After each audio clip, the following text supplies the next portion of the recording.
Guys இன்னைக்கு வந்து நம்ம அரைக்க போகிறது கார சட்னி. அதுக்கு ஃபஸ்ட்டு ஒரு புது கிண்ணத்தில் எண்ணெய் ஊற்றிக்கலாம். எண்ணெய் ஊற்றியாச்சு. கடலைப்பருப்பு போட்டுக்கலாம். கூட உருட்டை பருப்பை கட்டிட்டாங்க, அதாவது கூட்டிட்டாங்க. இப்போ அது வெடிச்சிட்ருக்கு. வச்சு எல்லா டப்பாவையும் எடுத்து வச்சிட்ருக்காங்க. மிளகா வெடிக்கிறது. இன்னொரு மிளகாய் எத்தனை மிளகா?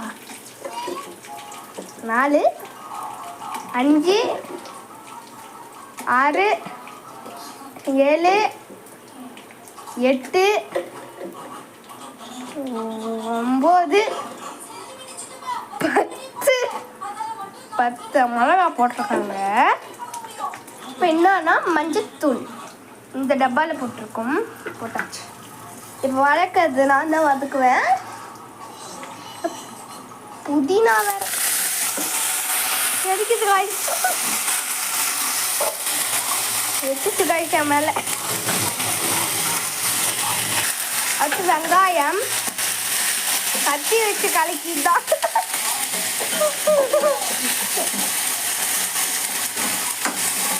கலக்கிட்டு இருக்காங்க. இன்னும் கலக்கிட்டே இருக்காங்க.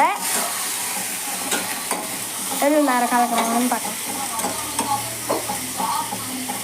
நான் கொஞ்சம் ஸ்டக் பண்ணிக்கிறேன்.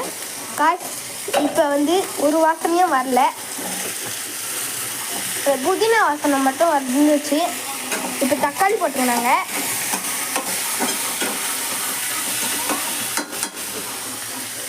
ஓகே, இப்போ என்னம்மா போட பாருங்க.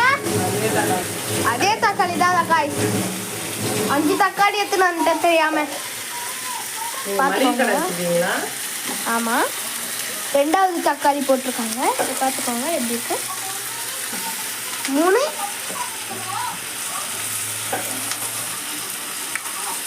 4 கீழே போட்டுங்க. கழுவி போகணும். அப்படி கழுவணும்.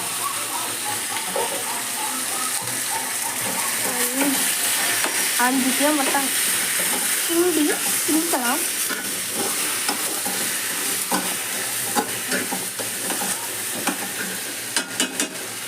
நல்லா கிண்டிக்கிட்டாச்சு காய்.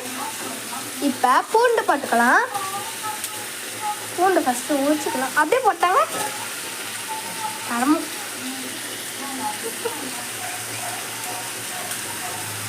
அப்படியே போட்டாங்க தரமும் காய். இது பாருங்க காய்.